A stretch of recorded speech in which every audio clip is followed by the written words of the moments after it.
Hello, everyone. So um, I just wanted to take a moment to welcome you all to the 106th Assembly of the American Ethical Union. This is the sort of kickoff event of the Assembly, and I am thrilled about tonight's speaker and about the really incredible array of programs that the hardworking Assembly Committee has put together for us to enjoy over the next 2 months. That is really all I had to say. I want to leave as much time as possible for our speaker, so I'm going to pass this on over to Bart. Very nice. Thank you, Sonia. And welcome everyone to the keynote event for the 106th Assembly of the American Ethical Union. The American Ethical Union, we usually refer to ourselves as the AEU. We are a federation of groups of ethical societies in the United States. We began with 4 groups in 1889, sorry, more than 100 years ago. And now we have 23 and close to 2,000 individuals as members of our societies. We all aim to create, nurture, and inspire ethical humanist communities and to foster a world that is democratic, compassionate, just, and sustainable. We're a humanist movement focusing on human goodness and building ethical relationships with each other and with the earth. As a non-theistic organization, we do not concern ourselves with the existence or non-existence of a deity, but instead embrace the diversity of humanity and of life. And tonight begins a 2-month-long series of events. We'll have the keynote tonight with Egberto Willies, 11 educational presentations, 8 pre-business meeting sessions, 2 award ceremonies, the culminating Assembly business meeting on August 7th, and an all-society platform on Sunday, August 8th. And as Sonia said, there are a lot of people that have been working on this for a long time. And the Assembly Committee people, I think, would really love to hear your thanks when you get the chance. I also want to make special point of mentioning that we now have Anna Orcutt-Johns with us as our full-time program support and communications person. And she has been doing great work in getting these things prepared and getting all our communications out. So a shout out to Anna, and really so happy that she is aboard with us. And so now, without further ado, I'd like to turn things over to Randy Best, who will provide the introductions for tonight's guests. Randy. Good evening, I'm Randy Best, and I'm the leader of the Northern Virginia Ethical Society and a member of the AAU Assembly Committee, and it's great to be here this evening. Egberto Willies is a political activist, author, political blogger, and radio show host. Egberto left the software company he founded to pursue political activism. He launched the radio media program, Politics Done Right, with the goal of discussing political flashpoints from a progressive point of view.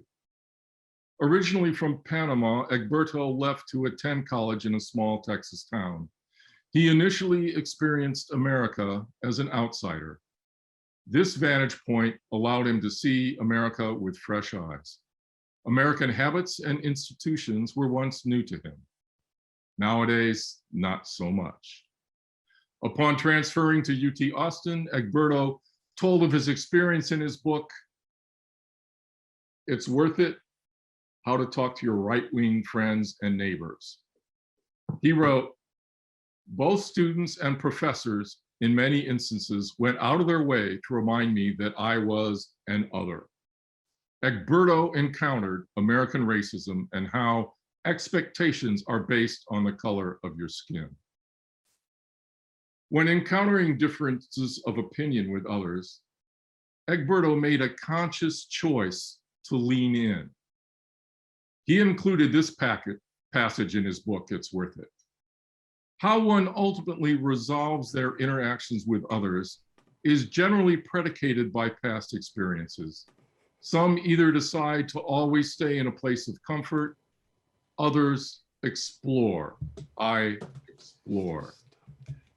Exploring human connection across differences is a lifelong enterprise for Egberto. Through involvement with the Coffee Party and insightful commentary on his program, Politics Done Right, Egberto listens deeply to others, articulates his progressive values, and plants the seeds of change. Please join me in welcoming the keynote speaker for the 106th American Ethical Union's Annual Assembly, Egberto Willies, whose topic is Empowering Us All Makes Our Demands Undeniable and Attainable. First of all, I want to thank you. I want to thank your organization, American Ethical Union, for having me.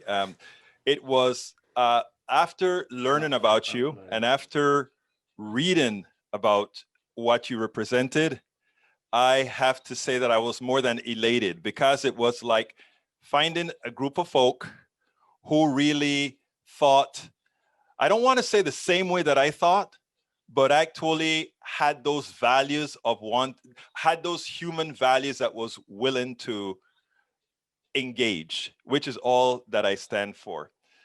So first of all, I want to thank you, first of all, for the things that you said about me, but I want to talk a little bit more about myself, because I think it is important for one to understand who you are, to understand why you feel the way you do, why you say the things that you do, why you act the way that you do. I grew up in the small country of Panama. Panama is an isthmus. It has several parts as well. It has several different kinds of cultures within that community itself. My forefathers came from Jamaica and other Caribbean islands to build the canal in Panama. Most of those Caribbean folks, the Black folks in Panama, there are two kinds of Black folks in Panama: the costeños, which are the ones that were under the Spanish rule, and then there were the Caribbean ones that came from the islands. I am from the Caribbean ones that came to the island. As we assimilated, we all became Afro-Latinos. In other words, we were Black folk who spoke Spanish. Some of us decided that we wanted to take those good jobs that the Americans offered. It was below what Americans gave. I mean, below what Americans earned in Panama, because they got something called a differential, but it was way above what you would make in Panama. So some of us became a bit special as we got those special jobs with the United States. And with that came a whole lot of privileges for Panamanians in Panama over Panamanians. So that is kind of where you start to learn a few things. I went to school in both Spanish and English. Our classes were actually really bilingual. I learned chemistry in Spanish. I learned civics in Spanish. I learned physics in English. So that is the kind of schooling that we went. And that's the reason why I speak English like an American, well, like a Caribbean person, and Spanish like somebody from Colon. That's a part of Panama where I'm from. Now, when those of us who live in Panama, we looked at the United States as that bastion of democracy, because that is what the United States sells. If you go any part of the world, what the United States sell is the bastion of democracy, and we believe it, and we all came here the best way we could, though, especially those of us that grew up in those both worlds. We came here and we expected democracy. And for the most part, I would say when I just got here, we found it. When I came, though, it was interesting, because I came to the States walking with, and we were in Brenham, Texas, a very small town. And I'm walking with my other friends from Central and South America. And as you know, like I said, in this part of the world, we're pretty mixed up, all that good stuff. And we're walking down the street, and we had an Argentinian girl, white, blue-eyed girl, another sort of Indian looking, and, all of us walking down. And the first thing I heard walking down Brenham is something to the effect of, "Hey, nigger, you're in the wrong part of town." And that was that was likely the first week. I knew what it meant, but my friends didn't. And so we went back to school, but that was the sort of introduction that I got. Did that have an effect on me? I grew up pretty headstrong based on the parents that I had. I had parents that ensured that things that people said to you didn't have much effect. And in as much as something may have burned for a while, it was not long lasting. So I came here and I understood that. At Blinn, I had no problems. At the college, I still believed in what America represented. Everybody, every place has its problem. Even, I mean, every country has its problem. I don't care where you're at. When after being in Brenham for a year, I decided to give up that music scholarship that I was on. I actually came to the United States on a music scholarship. That was how I was able to pay. So I was on a music scholarship doing engineering at Blinn College, kind of different. But I then migrated after the first year to the University of Texas. And immediately I was always an activist, even back in Panama. It's like, why are we allowing this to happen, etc. And I went to the University of Texas, and at the University of Texas, I joined the South African Liberation Action Committee. And that the pretense behind that is that we wanted to ensure that the United States, that the University of Texas would not be investing in apartheid South Africa with the billions of dollars that we commanded with that university. So we marched on campus, et cetera, et cetera, et cetera. And at that point, I was in a church called Maranatha Christian Center. I never forgot it. As an activist, I then I played the guitar for the church, and we had fun in the church, and we were all God-loving people, all that good stuff, Bible thumping, reading, you know. And I went to the pastor and I said, hey, we are marching on campus to get the University of Texas to divest from South Africa. And the pastor said, we don't do that. And I said, why not? I mean, come on now, Jesus was a radical man. He would have, I mean, this man walked on water and he did all these kind of stuff. He would have done that. And this guy said, no, we don't do that. And he said, by the way, Egberto, do you know that Jesus never spoke out against slavery? And I said, oh, really? I didn't quite remember that. I was a Christian back home, and we never really talk about stuff like that. But he forced me to read the whole darn New Testament, and I did. And by God, the guy was right. And that's when I became a humanist. That's when I gave up on religion. And that's when that's when I gave up on religion. Anyhow, at that point, I still went on with my activism, got my degree in college, and then I started to work for different organizations. I started at the oil companies, and I went to work for NASA and a few other places that I worked for. And at that time, I was still doing a lot of blogging as an activist. In those days, it wasn't called blogging. Some of you may be too young to remember things like CompuServe and these other things where you could write these different things politically. That's where I engaged. Even AOL was a little bit before that time. So that's what I did. And as time progressed, and the first time blogging started, the first time there was a website, when the guy from, where is it, Holland or whatever, designed hypertext, I was out there with my website politically under a pseudonym because I worked for corporate America. So I always knew how to work within a system to try to get some of your money, your point across. After leaving NASA, I formed a software company, and I formed a software company because it was just time, and I worked it for a long time, and I also continued blogging and doing all these things on the side, but anonymously, until my daughter got out of high school. When my daughter left high school, it was open season, meaning I didn't have to hide anymore. So when I didn't have to hide, I started a program called Liberal Politics Done Right. Well, after joining the Coffee Party, which is really we call it a transpartisan organization because we wanted to reach everybody. And I must say that the Coffee Party was instrumental. The Coffee Party was instrumental in mellowing me out into a manner that said we should be engaging with everybody, no matter what you think of that person. So I will engage with an anarchist. I will engage with a KKK person, which I have.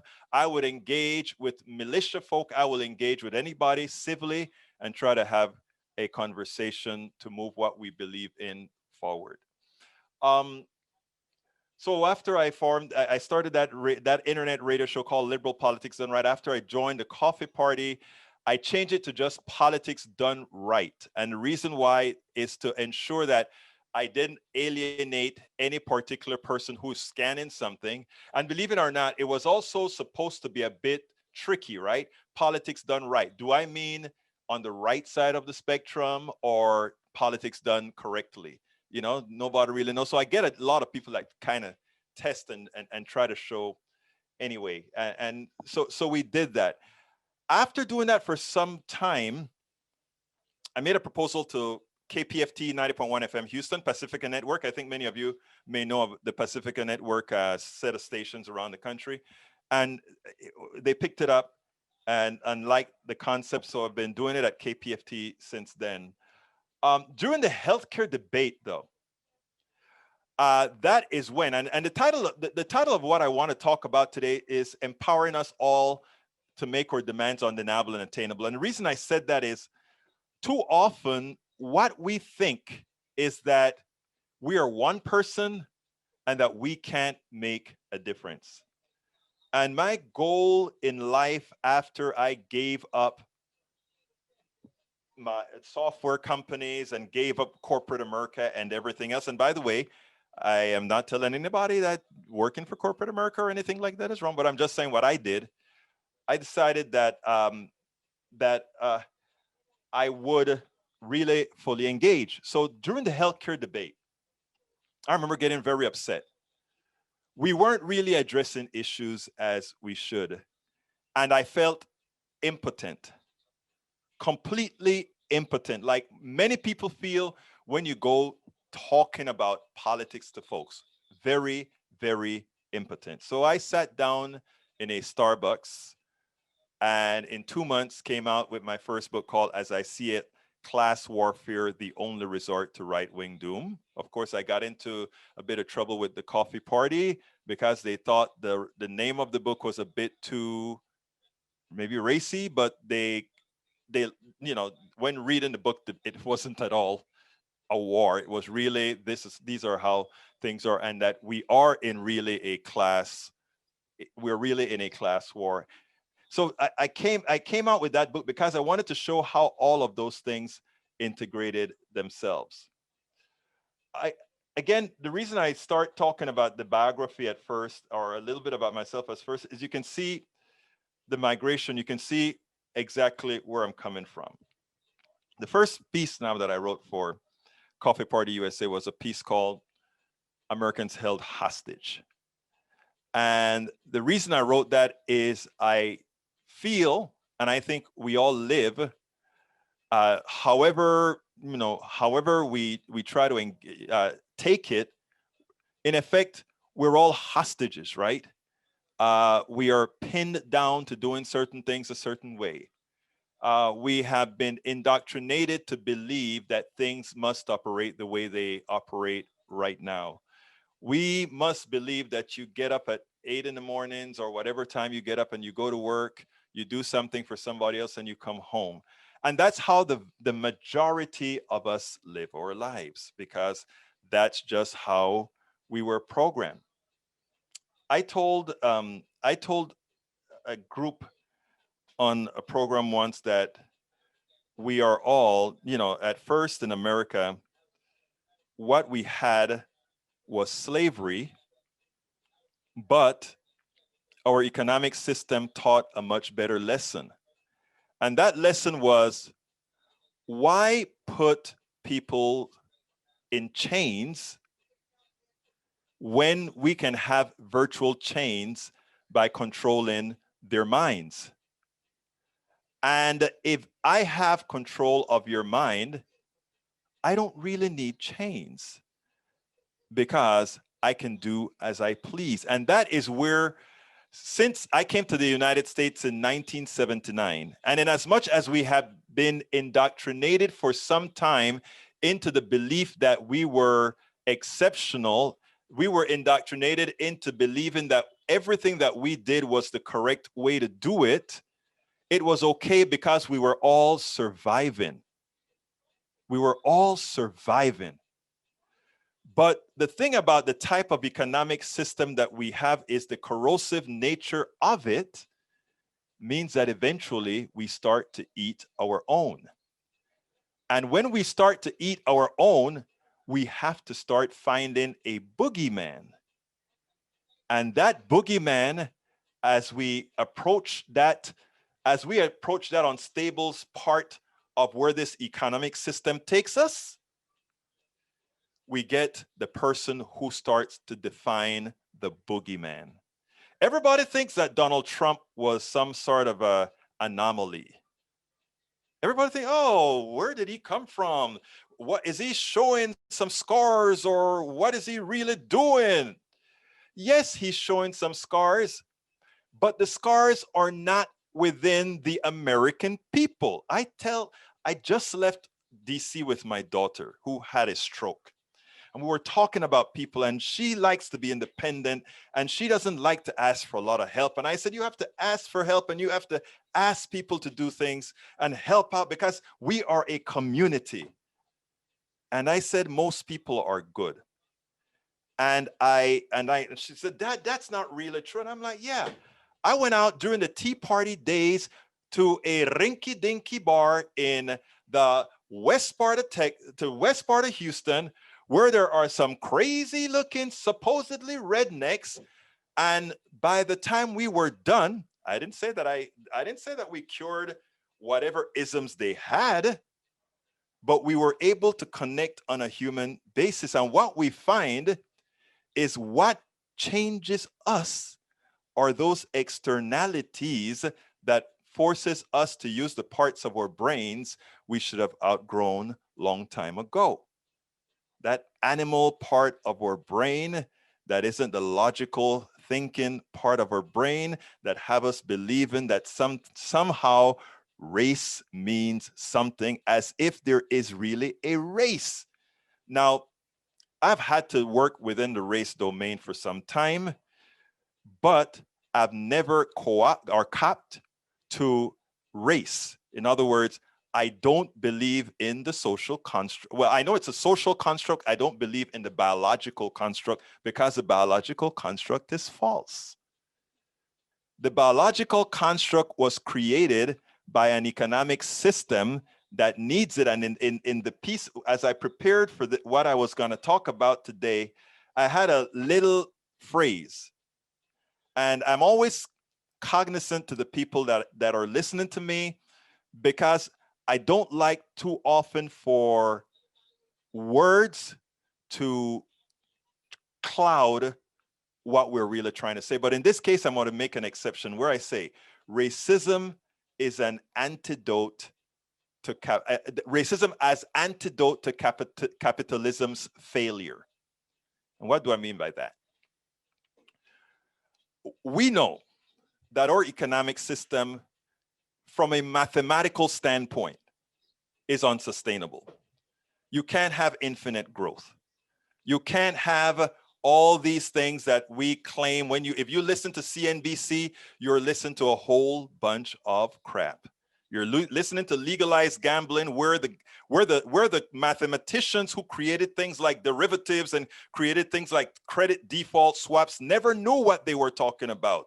They used mathematical formulas based on something that mathematical formulas didn't apply to, but they did. And in the process of doing that, they accelerated a failure that was bound to happen irrespective. So we got failure.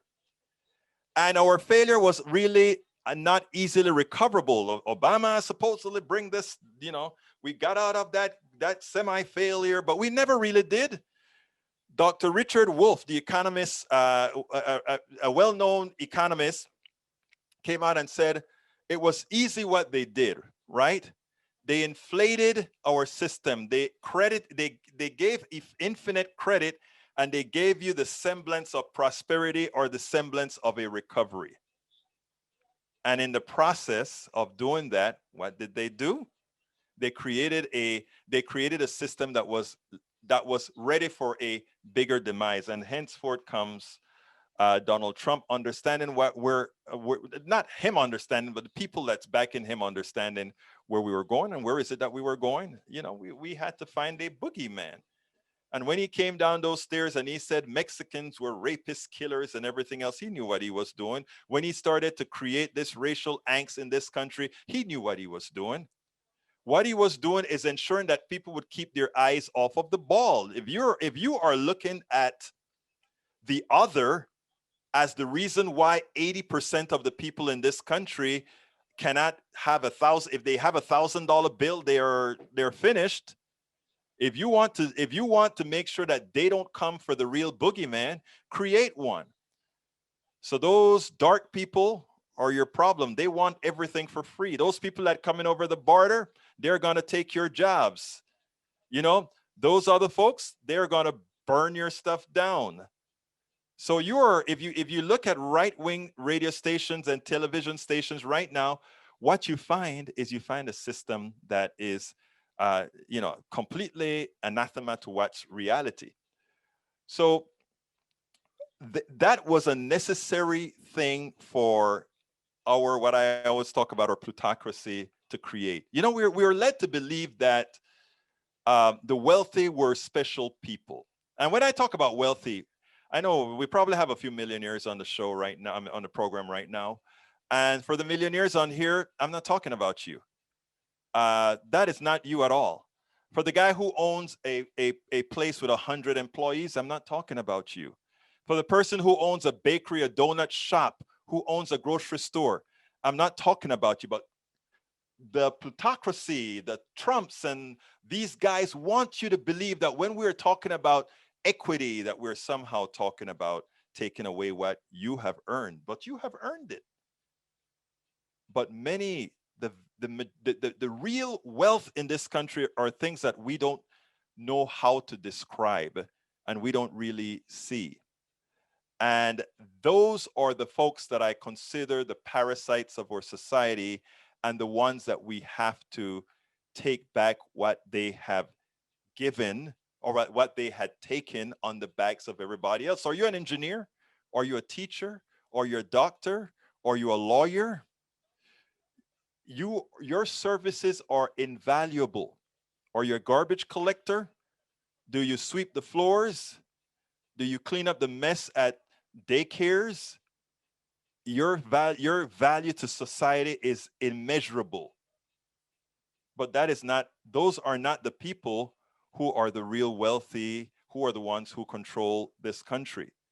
Those are not the ones who are getting the spoils of this country.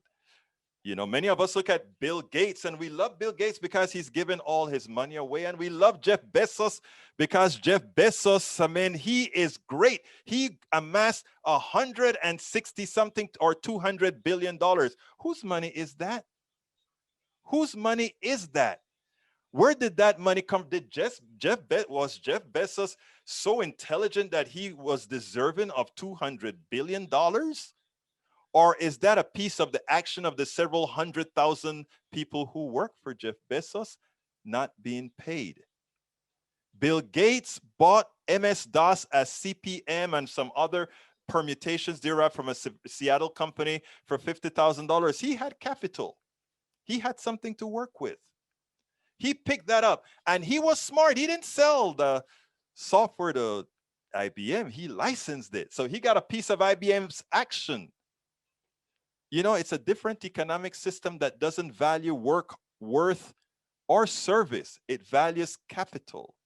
How can you use what you've got to make more on the backs of others? Oprah Winfrey, they love Oprah Winfrey. I used to love, I mean, I don't, look, these guys are playing very well. They are playing the game as it was designed.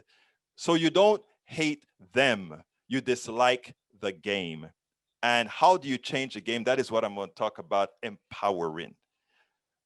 You know, they are the game. They're playing the game and they play the game well. And you know what? Everybody that's listening right here, if they wanted to, could play that game. They have the wherewithal to play that game. But remember what I said, I told my daughter, most people are good. Most people don't think they need $1 billion to live well.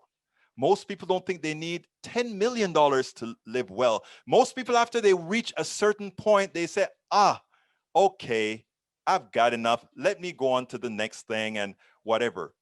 But there's a pathology with a very small, you ever wondered why the 0.1% of the people are like that? That's because the 0.1% have a pathological problem. It's hard to say, but it is true.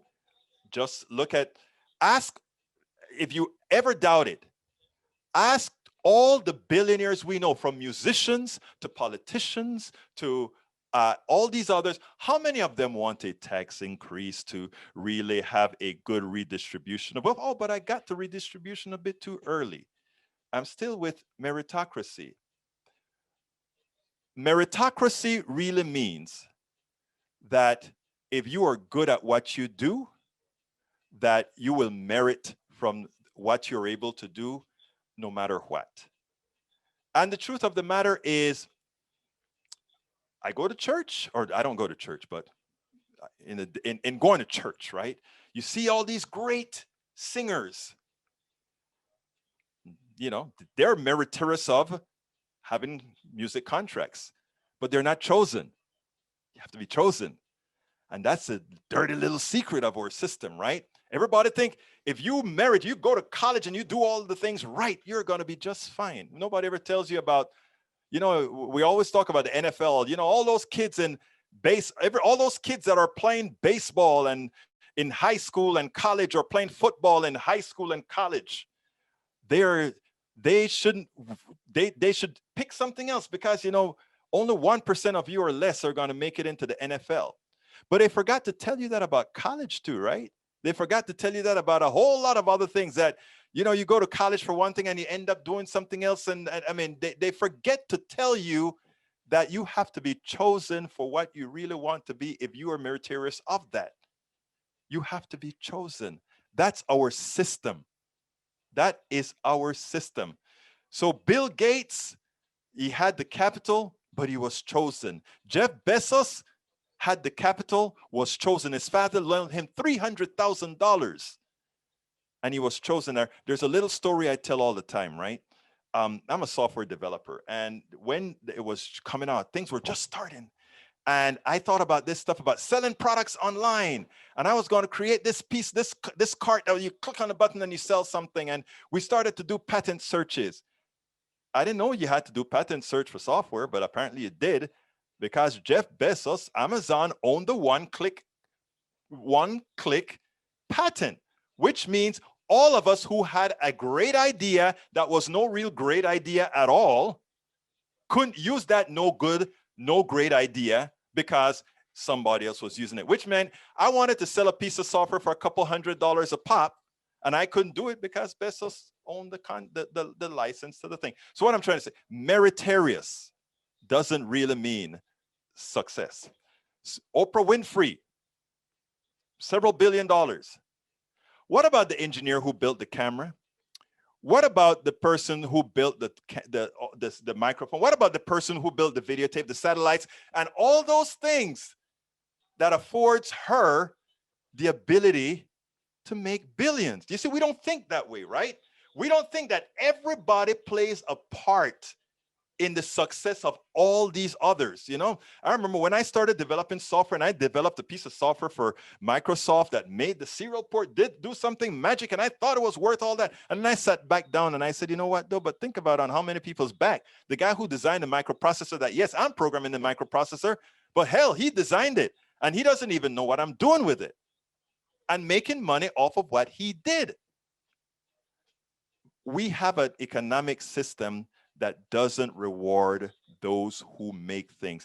Every one of you that are listening to me right now, are doing some sort of a job, and somebody else is building something off of what you did, and others off of what somebody else did.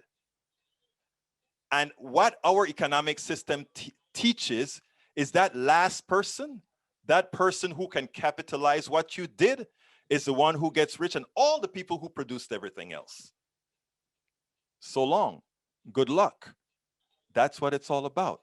So I want to thank Randy for talking about some of the issues that I spoke about in my book, It's Worth It, because one of the things that I really wanted to say is that our biggest problem is that we don't talk to each other and exchange ideas as we should and respect each other as we should, so that all these different ideas and ways of thinking will come out or would come out. If we did, the control that the system, and I always talk about the system, has on us would be that much less effective.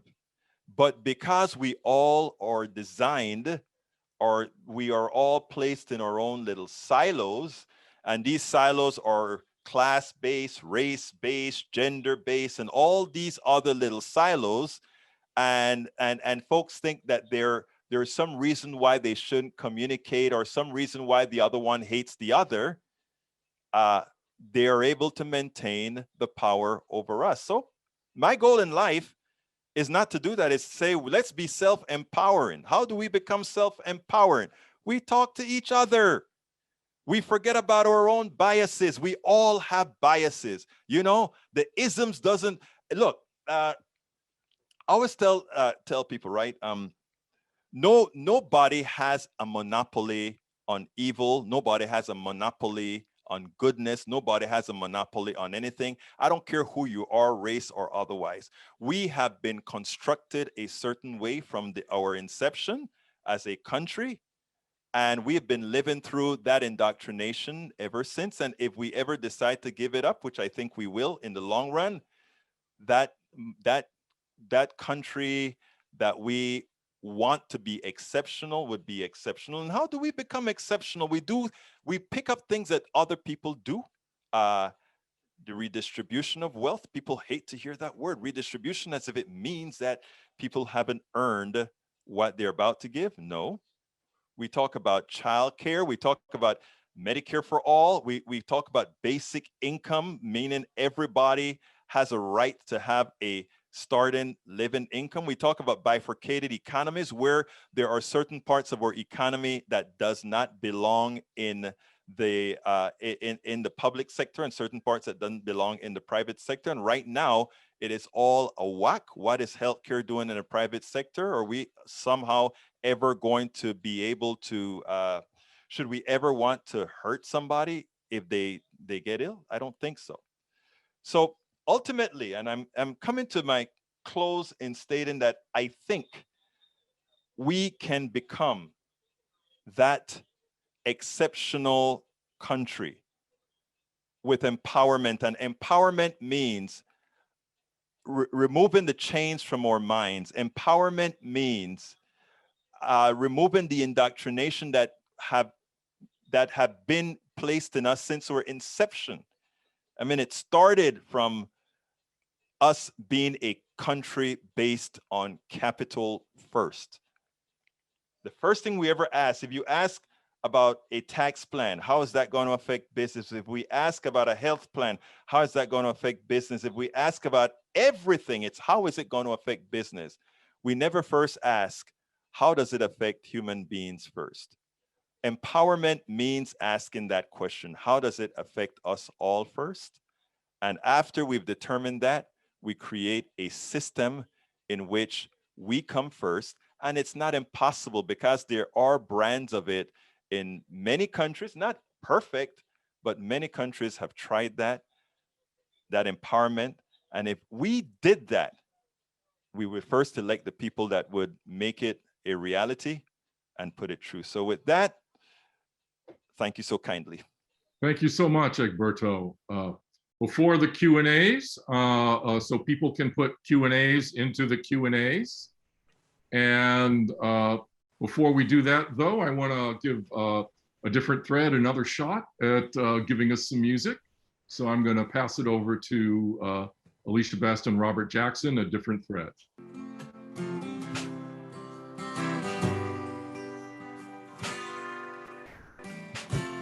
I hear they put a new light up by the cracking on 54. I'm back in North Carolina, but it don't feel like home.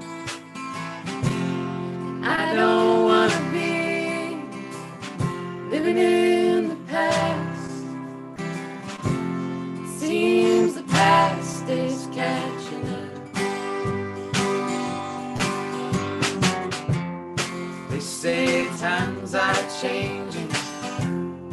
They say time heals all wounds. I've got these ghosts and change can't come too soon. Carolina, come too soon.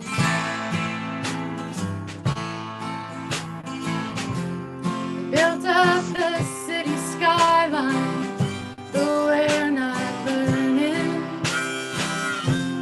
It wasn't long ago we saw the crosses burning. Sure, I wanna say that we've come a long way, but we got a lot of catching up.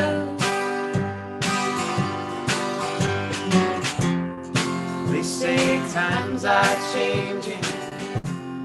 They say time heals all wounds.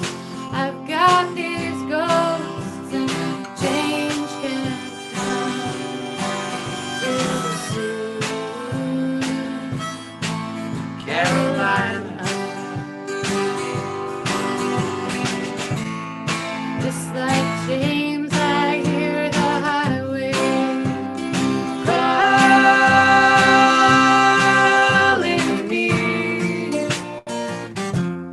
I know I'm already gone. Never sounds as sweet when I sing your Carolina song. Oh, Carolina.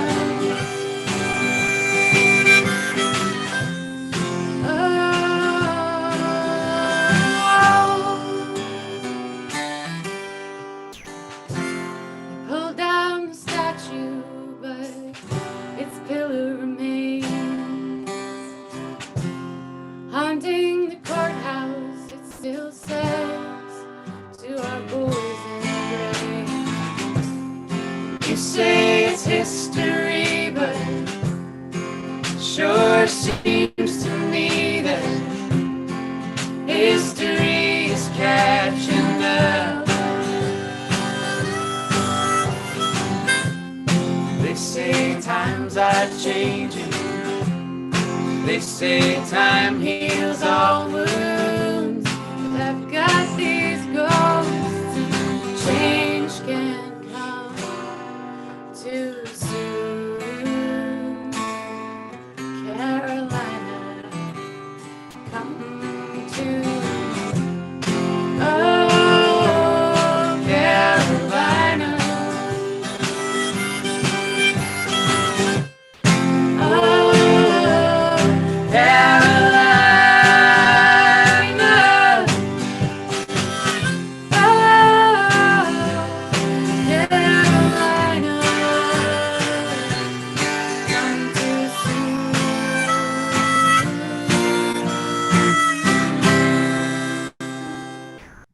Okay, we've got affirmative comments, but it would be great if someone had a question for Egberto.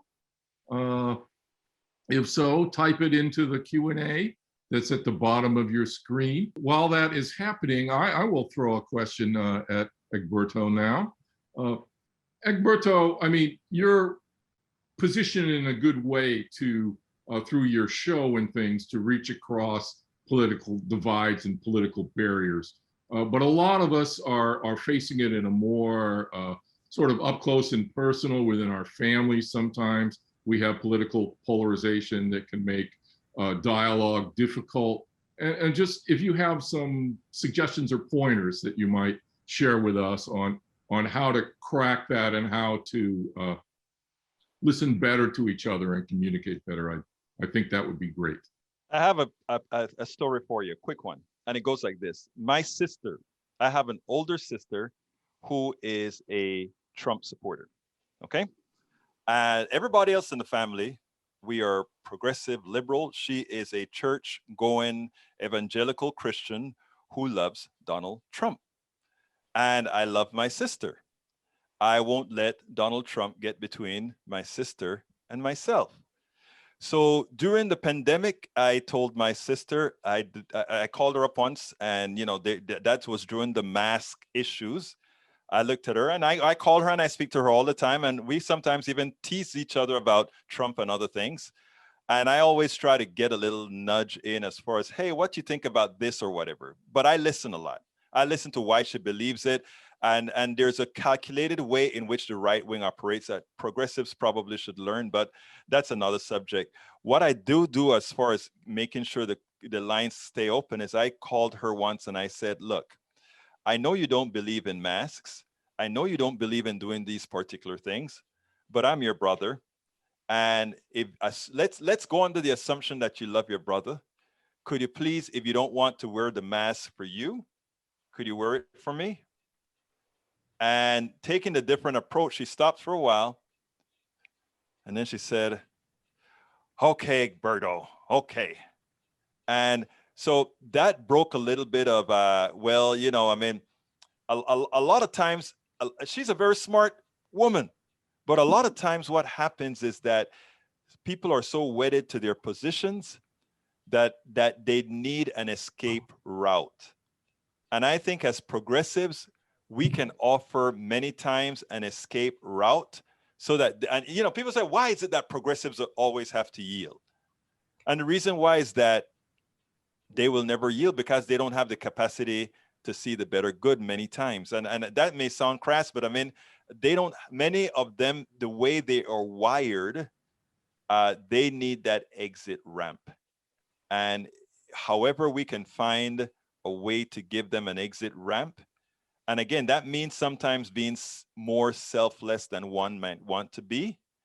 But if we want to make the change, somebody has to do that. And that's why I tell my audience sometimes when they give me hell for being too nice to our right, we have a lot of right-wing folks that come in and talk and stay. They come every day, they're there every day.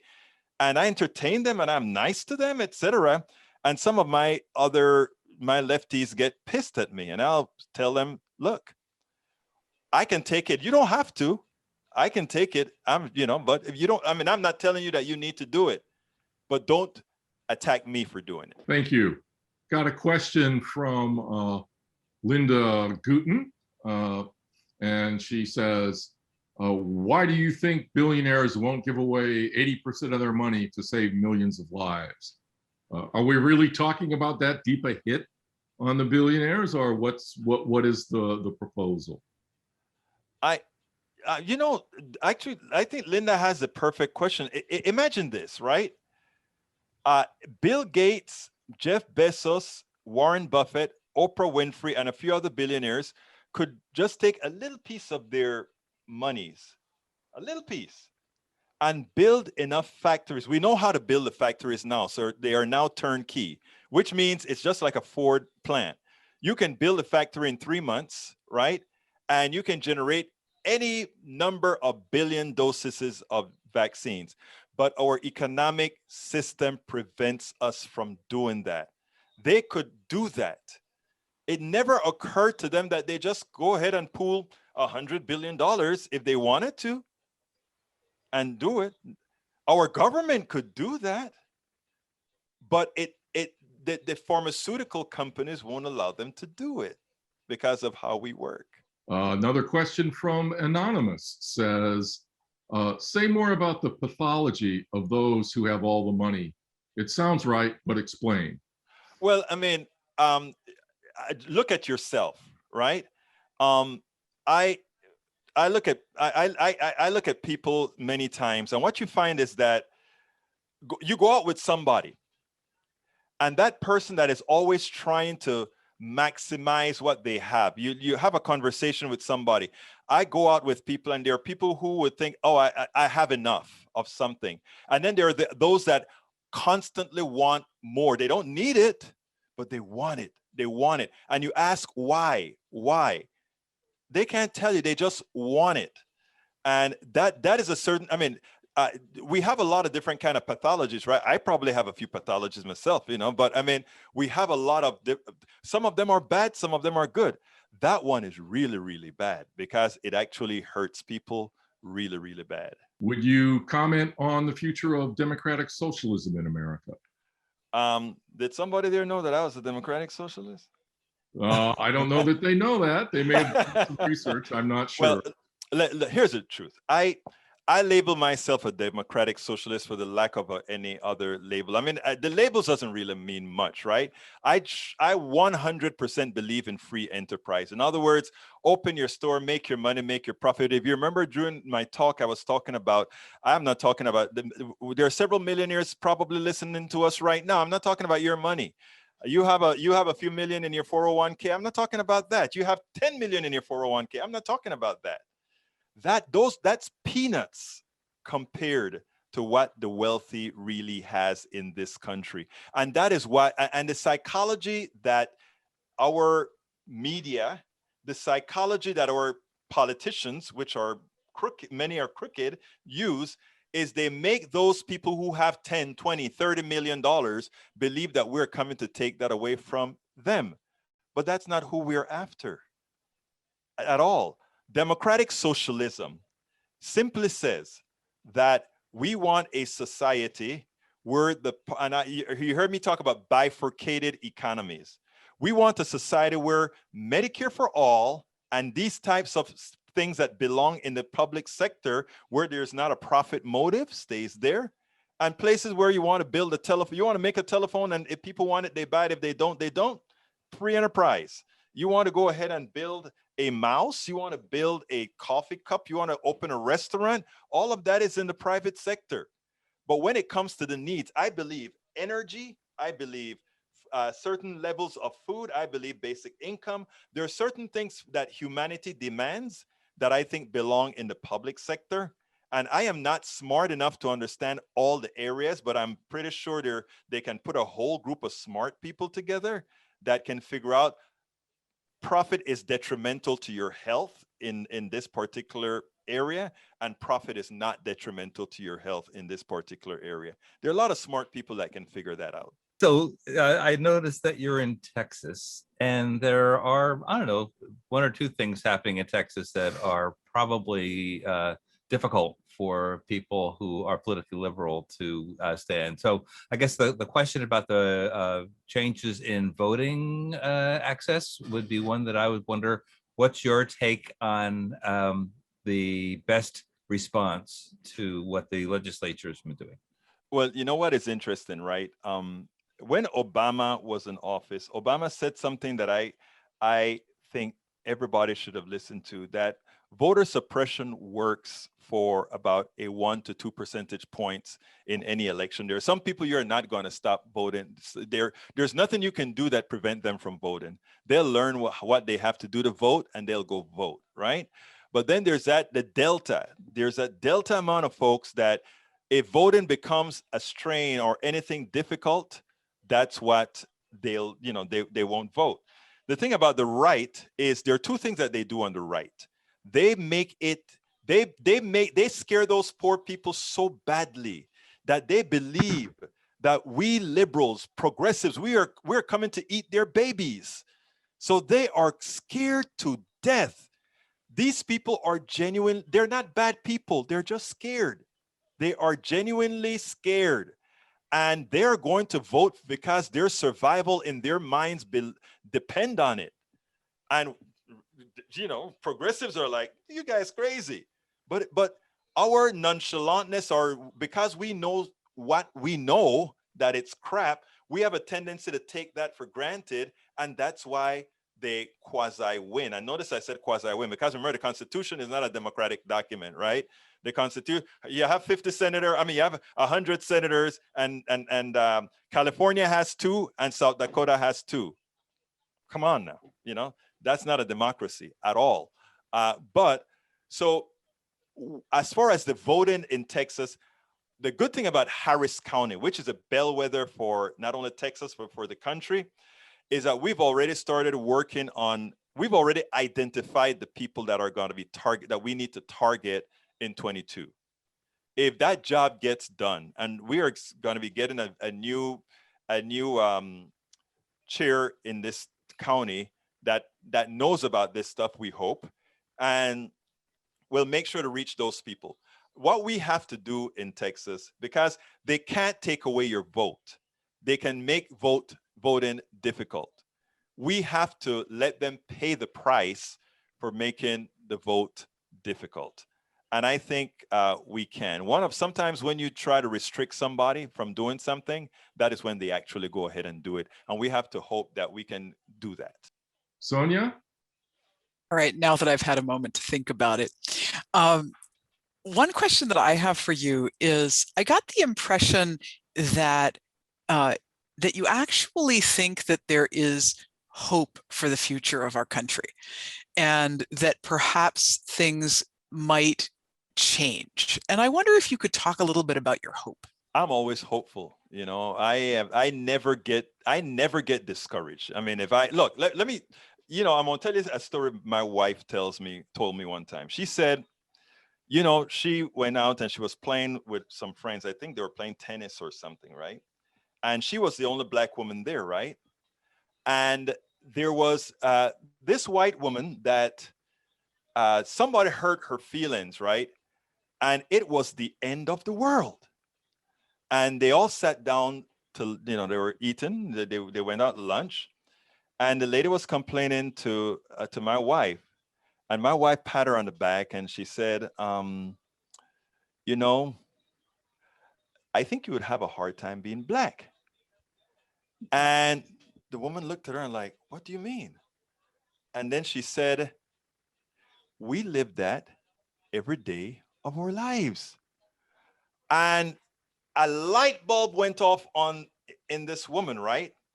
So I guess the reason I use what she said as an example is that things look bad, right? But it has looked worse for a lot of other people. Like, you know, it was funny because one of the reasons people say, like, why don't some of these people vote? Because, you know, things get better for the people at a certain level and above, right? But for some people in this country, things never change, right? So bad doesn't mean bad for you, doesn't necessarily mean any worse for them. So, so what we have to start looking at, and that's when I talk about empowering us all, right? Empowering us all is what get us over the hump. Because if all is empowered, we have enough power to take away. It's this amount of people that are bad in this country. The rest of the people are just misled. And if you had I always call the misled ill, right? If you have a friend that is ill, do you throw them away or do you try to cure them? Do you know, I mean, if you had a friend with a psychological problem and they told you something that hurts your feeling, you use that as the screen with which you measure their words. So if a sane person told you that, it would bite. But when that person that has a few problems tell you that, it comes with a different level of understanding. And that is how I look at it. Is America in bad shape? Yes. Is it irreversible? Hell no. I mean, no. I mean, I think, look, like it is funny because I have people that have, I remember this guy, and I use this a lot because I'm in front of the camera, and this guy calls up and he says, nigger, nigger, nigger, nigger, nigger, nigger, nigger, and he's just, and for me, that don't mean anything, right? For me, it's like, gosh, I guess you're having a bad day, huh? So that is how I looked at it, right? So I looked at him and I said, so what exactly is wrong? Tell me what you really, really want to tell me. And then he's nigga. I said, okay, now tell me what you want to say. Is there something that you want to talk about? And eventually it got to him like, damn. And I got an email from the guy that says, you know, I am sorry, but I was just, you know, I don't know what got into me and whatever, but it made a difference to him that I treated what he was going through as an illness. You know why? It is an illness.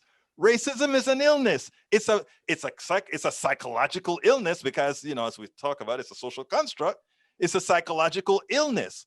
So if I treat those things, racism, the problems that we're going through in this country, which racism is only the tool. Our problem isn't racism. Our problem is what racism is needed to solve. Our economic system is a fraud. We need racism to try to keep it alive. And that's what a lot of people don't get. That's why we had things like redlining and all. You know, you have all these folks that will, these academics that will come out and say a whole lot of things about racism. And some, you know, some folks don't like what I say because I don't sit down, and I'm not going to sit down and call, I'm not going to sit down and try to just say, oh, because you're white or because you're a Latino or because you're that. X is how we're supposed to look at things. I don't do that because I think if we ever are to solve our problems, one, we have to give people the ability to screw up. And two, we have to be able to get through to people by first having them be willing to talk to you. I'm excited to announce that we will be having another song. Yay! I'm glad we're not missing out just because of a technical glitch earlier. And also that if you would like to find out more about A Different Thread, they have dropped links to their music in the chat. So should we do maybe one more question and then we can go to a song? Would that be okay, Randy? That sounds perfect. John McCormick wrote, were you surprised by the story in ProPublica regarding billionaires and their taxes? No, not at all. I am just happy that somebody documented it because I think now that ProPublica has put that out, especially at this time, I think it just could have a difference in the way we talk about the tax situation, about making sure people pay their taxes. So I think it's great. Okay. Well, Egberto, I want to thank you again for making yourself available this evening and for sharing your wisdom with us and your approach to dialogue and to some of the problems that the country faces, and that through empowering ourselves, we can take action and make change.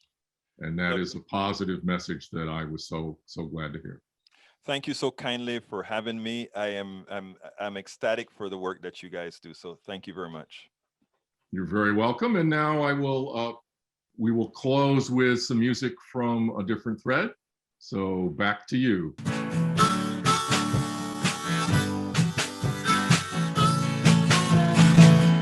Woke up on the wrong side, at least I'm not dead. I saw one magpie for sorrow, maybe I could use some bread.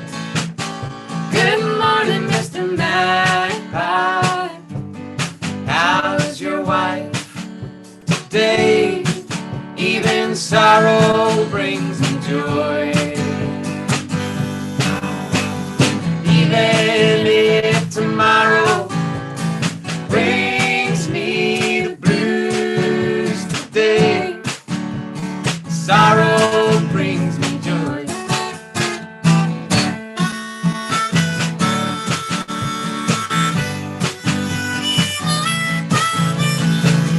Took a walk in the sunshine, when will I learn? Keeping on the sunny side always gets me burned. You're sitting in the shade now, throwing it at me today. Even sorrow brings you joy.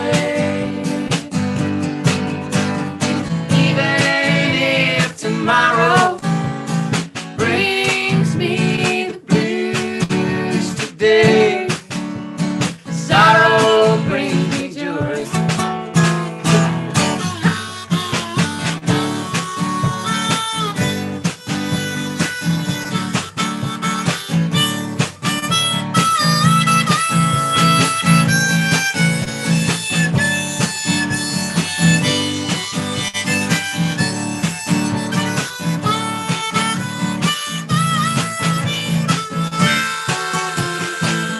Devil can't come knocking if we don't have a door. Same goes to fortune, we don't live here anymore. But we've been chasing loose ends, running like a thread today. Even sorrow brings me joy.